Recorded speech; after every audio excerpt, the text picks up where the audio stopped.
विष्णु पुराण 5वां अंश 38वां अध्याय। यादवों का अत्यंतिष्ट संस्कार, परिषिता का राज्याभिषेक तथा पांडवों का स्वर्गारोहण। श्री परशुराम जी बोले, अर्जुन ने राम और कृष्ण तथा अन्य मुख्य मुख्य यादवों के मृत देही को खोज कराकर क्रमश उन सबके औदर्व देही का संस्कार किया। भगवान कृष्ण की जो रुक्मिणी आदि 8 पटरानी बतलाई गई है, उन सब ने उनके शरीर का आलिंगन कर अग्नि में प्रवेश किया। सती रेवती जी भी बलराम जी के देह का आलिंगन कर उनके अंग संग के आहदा से शीतल प्रतीत होती हुई प्रज्वलित अग्नि में प्रवेश कर गई। इस संपूर्ण अनिष्टा का समाचार सुनते ही उग्रसेना, वासुदेव, देवकी और रोहिणी ने भी अग्नि में प्रवेश किया। तदंतर अर्जुन उन सबका विधि पूर्वक प्रेत कर्म वज्र तथा अन्य कुटुंबियों का साथ लेकर द्वारका से बाहर आए। द्वारका से निकली हुई कृष्णचंद्र की सहस्त्रों पत्नियां तथा वज्र और अन्य बांधवों की सावधानता पूर्वक रक्षा करते हुए अर्जुन धीरे धीरे चले। हे मैत्रेय, कृष्णचंद्र के मर्त्यलोक का त्याग करते ही सुधर्मा सभा और पराजित वृक्ष भी स्वर्गलोक को चले गए।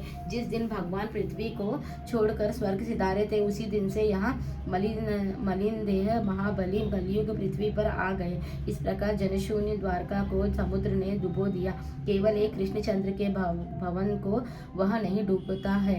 हे ब्राह्मण, उसे डूबने में समुद्र आज भी समर्थ नहीं है, क्योंकि उसमें भगवान कृष्णचंद्र सर्वदा निवास करते हैं। वह भगवत देवश्य संपन्न स्थान अति पवित्र और समस्त पापों को नष्ट करने वाला है। उसके दर्शन मात्र से मनुष्य संपूर्ण पापों से छूट जाता है। हे मुनिश्रेष्ठ, अर्जुन ने उन समस्त द्वारकावासियों को अत्यंत धन धान्य संपन्न पंचनद पंजाब देशों में बसाया। उस समय अनाथ स्त्रियों को अकेले धनुर्धारी अर्जुन को ले जाते देख लुटेरों को लोभ उत्पन्न हुआ। तब उन अत्यंत दुर्मद पापकर्म और लोभ हृदय अभीरदस्यु उन्हें परस्पर मिलकर सम्मिलित की। देखो, यहाँ धनुर्धारी अर्जुन अकेला ही हमारा अतिक्रमण करके इन अनाथ स्त्रियों को लिए जाता है। हमारे ऐसे बल पुरुषार्थ को धिक्कार है। यह भीष्म, द्रोण, जयद्रथ और कर्ण आदि नगर निवासियों को मारकर ही इतना अभिमानी हो गया है। अभी हम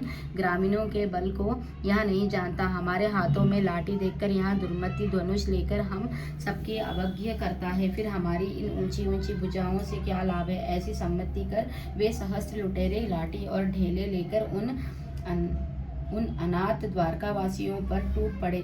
तब अर्जुन ने उन लुटेरों को झिड़का कर हंसते हुए कहा, अरे पापियों, यदि तुम्हें मरने की इच्छा तो ना हो तो अभी लौट जाओ। किंतु हे मैत्रेय, लुटेरों ने उनके कथन पर पूछ भी ध्यान न दिया और भगवान कृष्ण के संपूर्ण धन और स्त्री धन को अपने अधीन कर लिया। तब वीरवर अर्जुन ने युद्ध में अक्षिण अपने गांडीवी धनुष को चढ़ाना चाहा, किंतु वे ऐसा ना कर सके। उन्होंने जैसे तैसे अति कठिनातस उस पर प्रत्यांश डोरी चढ़ा भी ली, तो फिर वे शिथिल हो गए और बहुत कुछ सोचने पर भी उन्हें अपने अस्त्रों का स्मरण करना हुआ।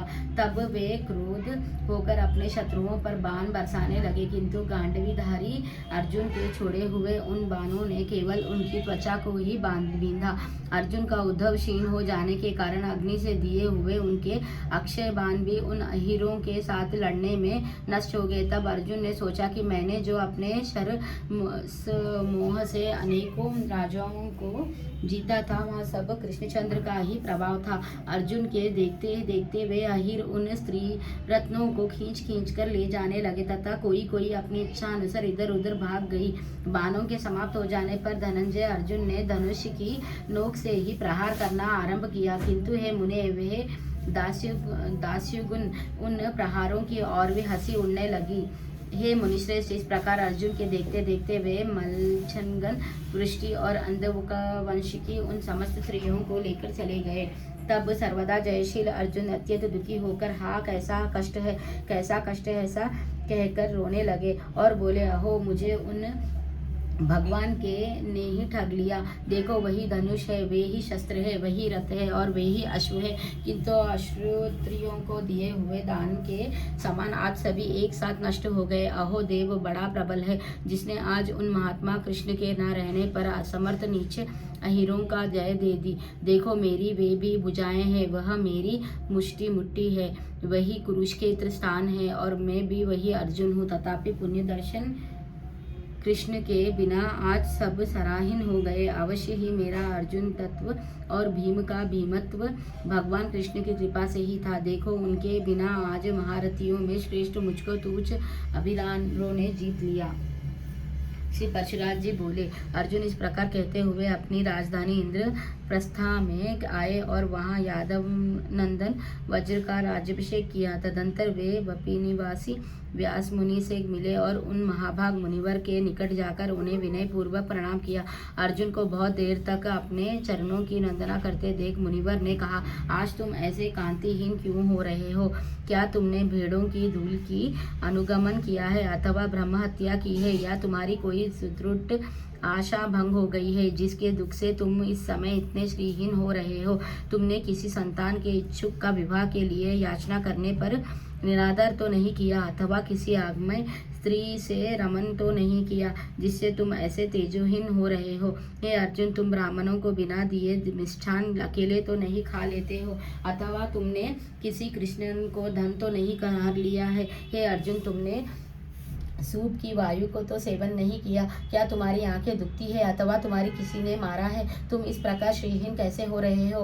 तुमने नक जल का स्पर्श तो नहीं किया? तुम्हारे ऊपर घड़े से झलके हुए जल की छींटे तो नहीं पड़ गई अथवा तुम्हें किसी हीन बल पुरुष ने युद्ध में पराजित तो नहीं किया? फिर तुम इस तरह हतप्रभा कैसे हो रहे हो? श्री परशुराम जी बोले। तब अर्जुन ने दीर्घ निश्वास छोड़ते हुए कहा, भगवान सुनिए।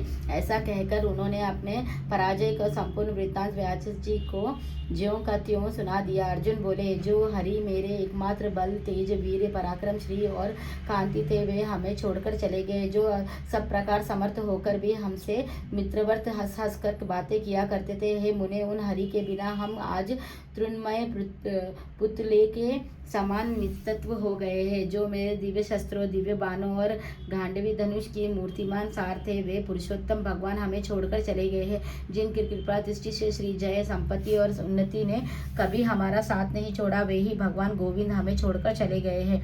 जिनकी प्रभावगिनी में भीष्म, द्रोण, कर्ण और दुर्योधन आदि अनेक शूरवीर दग्ध हो गए थे, उन कृष्णचंद्र ने इस भूमंडल को छोड़ दिया है। तात उन चक्रपाणी कृष्णचंद्र के विरह में एक में ही क्या संपूर्ण पृथ्वी की यौवन थी कांति से हीन प्रतीत होती है। जिनके प्रभाव से अग्नि रूप मुझ में भीष्म आदि महारथी गण पतंगवत भस्म हो गए थे, आज उन्हीं कृष्ण के बिना मुझे गोपों ने हरा दिया। जिनके प्रभाव से यहाँ गांडीवी धनुष तीनों लोकों में विख्यात हुआ था, उन्हीं के बिना आज यहाँ अहिरों की लाठियों से तिरस्कृत हो गया है। महामुने, भगवान की जो सहस्त्र स्त्रियाँ मेरी देख रेखा में आ रही थी, उन्हें मेरे सब प्रकार यत्न करते रहने पर भी दस्युगण अपनी लाठियों के बल से ले गए हैं। कृष्ण द्रव्यमान लाठियाँ ही जिनके हथियार है, उन आभारियों ने आज मेरे बल को कुंठित कर मेरे द्वारा साथ लाए हुए संपूर्ण कृष्ण परिवार को हार लिया।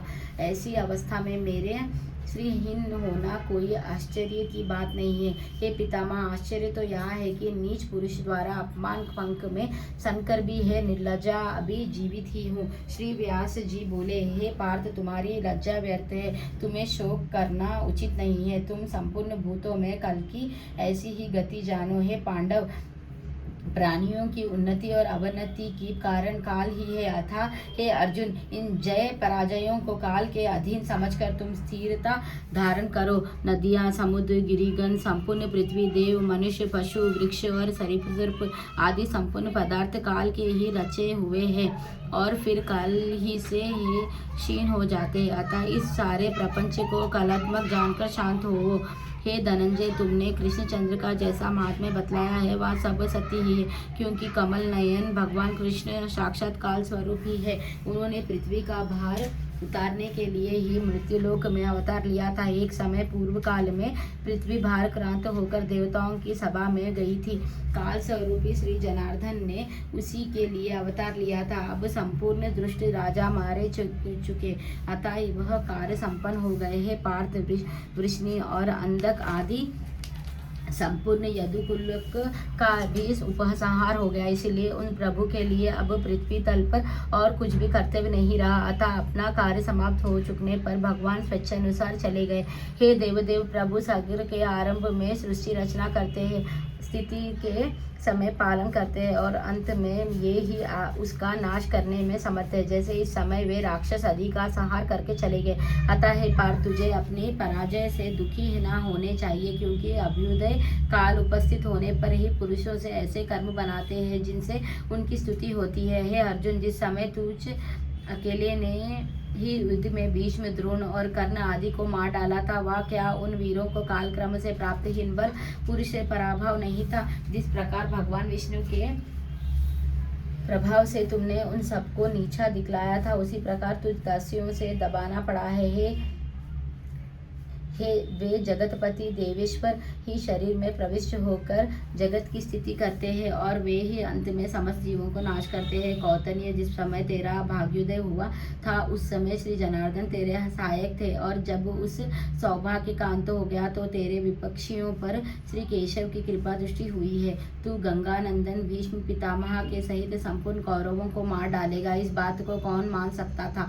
और फिर यहाँ भी किसे विश्वास होगा कि तू अभरी से हार जाएगा? हे पार्थ, यह सब सर्वात्मा भगवान की लीला का ही कौतुक है कि तुझ अकेले ने कौरवों को नष्ट कर दिया और फिर स्वयं अहिरों से पराजित हो गया। हे अर्जुन, तू जो उन दासियों द्वारा हरण की गई स्त्रियों के लिए शोक करता है, सो मैं तुझे उसका यथावत रहस्य बतलाता हूँ।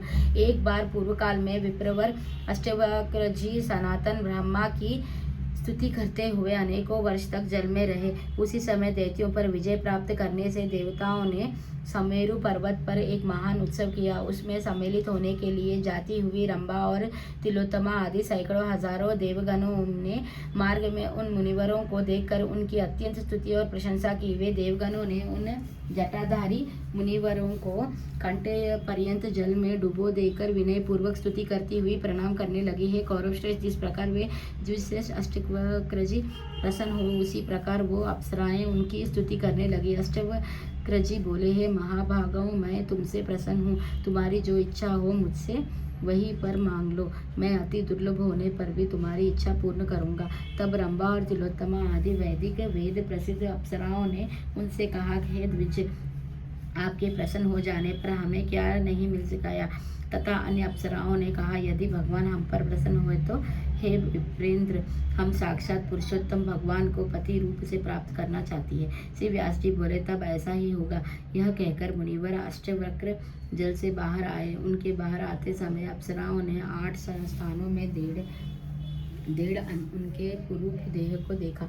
उसे देखकर जिन अप्सराओं की हंसी छिपने पर भी प्रकट हो गई, हे कुरुनंदन, उन्हें मुनिवर ने क्रोध होकर यहाँ शाप दिया। मुझे कुरूप देखकर तुमने हंसते हुए मेरा अपमान किया है, इसीलिए मैं तुम्हें यहाँ शाप देता हूँ कि मेरी कृपा से पुरुषोत्तम को पति रूप से पाकर भी तुम मेरे शाप के वशीभूत होकर लुटेरों को हाथों में पड़ोगे। श्री व्यास जी बोले, मुनि का यह वाक्य सुनकर उन अप्सराओं ने उन्हें फिर प्रसन्न किया। तब मुनिवर ने उनसे कहा, उसके पश्चात तुम फिर स्वर्गलोक को चली जाओगी। इस प्रकार मुनिवर अष्टवक्रों के शाप से ही वे देवगणों ने श्री कृष्णचंद्र को पति पाकर भी फिर दासियों के हाथ में पड़ी है। हे पांडव, तुझे इस विषय में तनिक भी शोक न करना चाहिए, क्योंकि उन अखिलेश्वर ने ही संपूर्ण यदुकुल का उपसंहार किया है तथा तुम लोगों का अंत भी अब निकट ही है। इसीलिए उन सर्वेश्वर ने तुम्हारे बल, तेज, वीर्य और महात्मा एक संकोच कर दिया है। जो उत्पन्न हुआ है उसकी मृत्यु निश्चित है, अनंत पतन अवश्यंभवी है, संयोग अंत वियोग ही है तथा संचय एकत्र करने के अनंतर क्षय व्याय होना सर्वात निश्चित ही है। ऐसा जानकर जो बुद्धिमान पुरुष लाभ या हानि में हर्ष अथवा शोक नहीं करते, उन्हीं को चेष्टा का अवलंबन कर अन्य मनुष्य भी अपना वैसा आचरण बनाते हैं। इसीलिए हे सर्वश्रेष्ठ, तुम ऐसा जानकर अपने भाइयों सहित संपूर्ण राज्य को छोड़कर तपस्या के लिए वन को जाओ। अब तुम जाओ तथा